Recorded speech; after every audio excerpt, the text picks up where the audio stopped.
మనువాద శాస్త్రాన్ని ఆచరించే మహిళలకు వ్యతిరేకంగా ప్రవర్తించే భారతీయ జనతా పార్టీ నటన కనిపిస్తూ ఉంది. 1980 ఏప్రిల్ 6 నాడు భారతీయ జనతా పార్టీ వ్యవస్థాపీకృతమైంది. 46 సంవత్సరాల్లో ఒక్క మహిళా అధ్యక్షురాలు లేరు వాళ్ళ పార్టీకి. జాతీయ స్థాయి అధ్యక్షుడిగా ఒక మహిళా నాయకత్వం లేదు ఆ పార్టీ.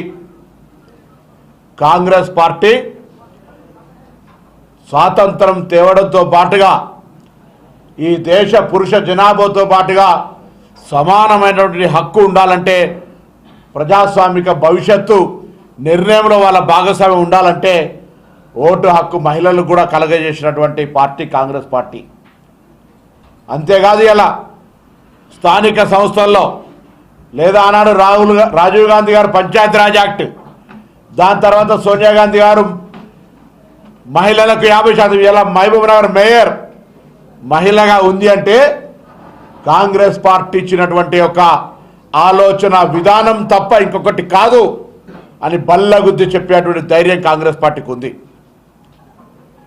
అంతేకాదు మహిళలకు రిజర్వేషన్లు తేవాలని రాజ్యసభలో బిల్ పాస్ చేసి 2023లో లోక్సభలో పాస్ కావడానికి అన్ని విధాలా సహకరించినటువంటి పార్టీ కాంగ్రెస్ పార్టీ.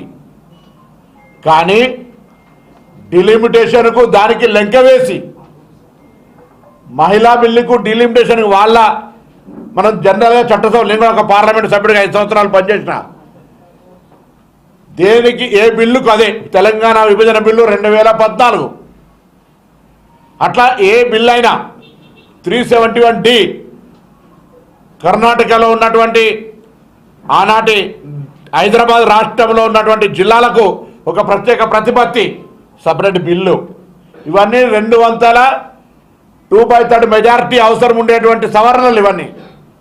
వీటిని పార్లమెంటులో అన్ని వర్గాలుగా రాజకీయ ఏకాభిప్రాయం తీసుకొని వచ్చి పెట్టేటువంటి అంశాలు ఇవన్నీ. రాజకీయపరమైనటువంటి నియంతృత్వాన్ని ప్రదర్శించాలని సీట్లు ఏకపక్షంగా 815 ప్లస్ కేంద్రపాలిత ప్రాంతాల్లో 850 సీట్లు పెంచుతూ దక్షిణ భారతదేశాన్ని బలహీనపరిచే విధంగా ఒక కాన్స్పిరసీ చేసేటువంటి ఒక ప్రయత్నం జరుగుతున్నప్పుడు ఇది దురదృష్టకరం.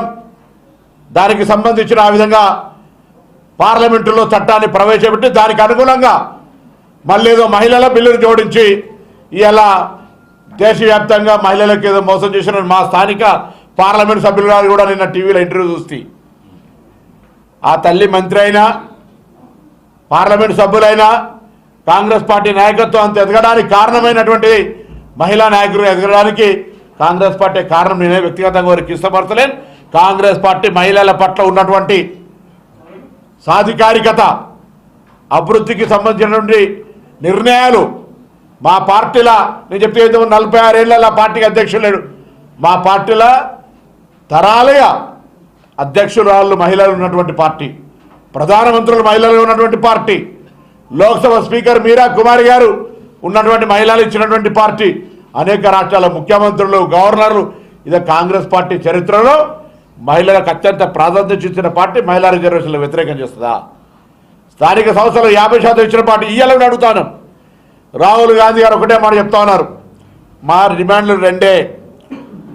ఇప్పుడున్న 543 సీట్లలో ఆల్రెడీ ఆమోదం పొందినటువంటి మహిళా బిల్లు ప్రకారంగా రిజర్వేషన్లు వచ్చే ఎన్నికల్లో అమలయ్యేటట్టుగా బిల్లు పెట్టండి, బేషరతుగా సపోర్ట్ చేస్తాం. Number 1 demand. నెంబర్ 2, మారుతున్న కాలానికి అనుగుణంగా కోటా, మహిళా కోటాలో sub quota SC ST BC ఉండాలి. అందరూ కూడా ప్రజాస్వామిక హక్కులో భాగస్వామ్యం కావాలి, మహిళల్లో కూడా ఉదయంగా ఉండాలి అనేటువంటిది కాంగ్రెస్ పార్టీ స్టాండ్, ఇండియా కూటమి స్టాండ్. ఇది వదిలిపెట్టి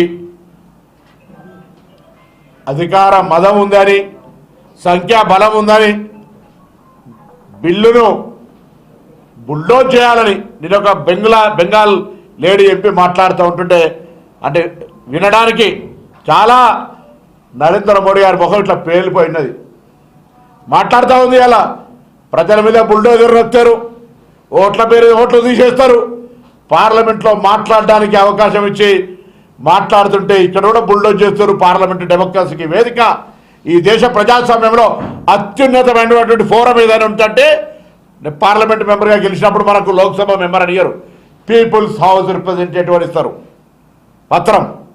అటువంటి పీపుల్స్ హౌస్లో కూడా ప్రజాస్వామ్యాన్ని కాలరాచే విధంగా సంఖ్యాబలంతో దాని యొక్క చట్టాన్ని చేసే ప్రయత్నం చేస్తే ది గ్రేట్ ఆల్ ఇండియా కూటమి ఎంపీస్ కంగ్రాచులేషన్ చెప్తాను. ఇలా అన్డెమోక్రటిక్ను నడవనీయం, ప్రజాస్వామ్యానికి వేదిక ఇదని నిన్న బిల్లు విగిపోయింది. ఏమాత్రం ప్రజాస్వామిక విలువలున్నా నైతిక బాధ్యత ఉన్నా ప్రభుత్వం రాజీనామా చేయాల్సిన అవసరం ఉంటుంది. ఇది ఆనవాయితీలు. బిల్లులు పాస్ కానప్పుడు అది నో కాన్ఫిడెన్స్ మోషన్ లాగా అక్కడ వాళ్లకు 54 ఓట్లు తక్కువ వచ్చినాయి నిన్న 2/3. So this is democracy. Number game మీదనే ఇలా దానికి సంబంధించినటువంటి ప్రభుత్వాలు పడిపోవడము నిలబడడం జరుగుతుంది. వాజ్పేయి గారి ప్రభుత్వం కోడితోటి పోయింది. సో ఇలా మేము అంతా మరొకడే మనం చెప్తున్నాం, మహిళలకు సంబంధించి మొసలి కన్నీరు గారుస్తూ మహిళల పేరు మీద రిజర్వేషన్కు సంబంధించి నేరుగా ఇప్పుడున్నటువంటి స్థానాలతో బిల్లు పాస్ చేసుకునే అవకాశం ఉన్నా డిలిమిటేషన్ పాస్ కాదు, 2/3 మెజార్టీ లేదు అని తెలిసి కూడా దానికి దీన్ని లెక్క చేసినారు. అనేక బిల్లులు ఇండివిజువల్గానే బిల్లులు పాస్ అవుతాయి, ఇండివిజువల్గానే బిల్లులు ప్రవేశపెడతారు, ఇండివిజువల్గానే బిల్లుల చర్చ జరుగుతుంది.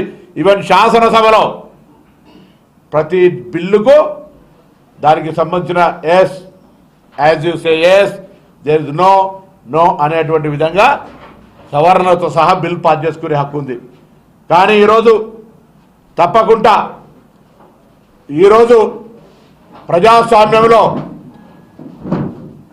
రాజకీయంగా నిరంకుశత్వంగా ప్రజాస్వామ్యాన్ని కూని చేసేటువంటి ప్రయత్నం జరుగుతుంటే మరొకసారి ప్రజాస్వామ్యం గెలిచింది, ప్రజాస్వామ్య విలువలకు పార్లమెంటు వేదిక అయింది, దాన్ని కూడా రాజకీయం చేసే ప్రయత్నం చేస్తూ ఉన్నారు. ఏది ఏమైనా కాంగ్రెస్ పార్టీ మహిళా రిజర్వేషన్లకు కట్టుబడి ఉంది. మా సోనియా గాంధీ గారు, రాహుల్ గాంధీ గారు, మల్లికార్జున ఖార్గే గారు కుండ బద్దాలు కూడా చెప్తా ఉన్నారు, మీ మహిళా రిజర్వేషన్లకు వ్యతిరేకంగా యావత్ ఇండియా కూటమితో సహా. వాళ్ళే మొసలి కన్నీరు గారుతూ డిలిమిటేషన్ లెక్క చేసేసారు. కాబట్టి ఇది ఫెయిల్ అయింది. దీని పేరు మీద ఇంకా రాజకీయం చేసే ప్రయత్నం చేస్తే ముఖ్యంగా ఆలోచన శక్తి కలిగిన తెలంగాణ మహిళలు, సాధికారత వైపు తీసుకెళ్తున్నటువంటి తెలంగాణ మహిళలు, ప్రజాస్వామ్యాన్ని విశ్వసించేటువంటి తెలంగాణ ప్రజలు భారతీయ జనతా పార్టీ కుట్రలను తిప్పికొట్టమని చెప్తా ఉన్నా. ఇలా మీ అందరికీ తెలుసు, తెలంగాణ ఏర్పాటు ఒక దీర్ఘకాలిక ఆకాంక్ష. 1956లో మనం విలీనమైనప్పటి నుంచి కూడా మా గద్దు ఇది, మేము వేరుంటామని కొట్లాడుతున్నటువంటి సాంప్రదాయం మన తాత ముత్తాతల నుంచి వచ్చినటువంటి ఆకాంక్ష, ఆ ఒక ఆశయం అది.